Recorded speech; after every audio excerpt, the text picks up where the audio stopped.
ভাই দাগি, মেয়ে দাগি, দাগি পানিহাটির বৌমা, তাহার থেকে অধিক দাগি ভাইপো এবং পিসিমা। এটাই আজকে পশ্চিমবাংলার বাস্তব। টিএমসি, তৃণমূল কংগ্রেস মানেই দাগি, বাকিদের কথা আমি এখনই বলতে পারবো না।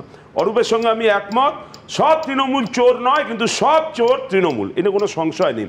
প্যান্ডোরার বাক্সের কথা বলছিলেন, আখ নিংড়ে যেরকমভাবে রস বার করা হয়, তেমনি তৃণমূল নেতাদের থেকেই চাকরি বিক্রির টাকা নিংড়ে বার করতে পারলেই প্যান্ডোরার বাক্সগুলো আসল খুলবে। এই এসএসসি সেই তার চাকরিগুলো তৃণমূল নেতাদের পৈতৃক সম্পত্তি নয়, অরূপের মাথায় রাখা উচিত যে গোষ্ঠী শুদ্ধ লোকের কাছে সেই চাকরিগুলো বিক্রি করবে। এসএসসি যোগ্য তালিকা অযোগ্য তালিকা এইটা পার্থক্য করতে পারলো না। কয়েক হাজার স্কুল বন্ধ হয়ে গেছে, মদের দোকান পাড়ায় পাড়ায় খুলছে, রাজ্য শিক্ষা ব্যবস্থা লাতে উঠে গেল। এই যে 1804 ফালতু লিস্ট একটা, তারপর আবার 1806 কাকে বলির পাঁঠা বানাতে ওই 6 বানানো হলো আমি ঠিক বলতে পারবো না।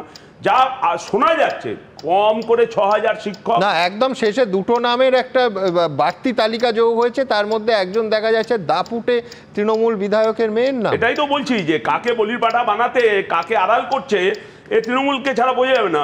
কাকের মাংস খায় না, কিন্তু তৃণমূল সব ওইসব থিওরিতে বিশ্বাস করে না। তাই বলছিলাম যে 6000 শিক্ষক কম করে, 4000 কম করে গ্রুপ সি গ্রুপ ডি এই চাকরি দুর্নীতি আছে, তার নাম তালিকা বার করেনি, মাত্র 1806, আর গ্রুপ সি গ্রুপ ডি বেরোয়নি। কিসের 235 কোটি টাকা, কম করে 4000 কোটি টাকার এই চাকরি বিক্রির সঙ্গে তৃণমূল কংগ্রেসের নেতারা যুক্ত।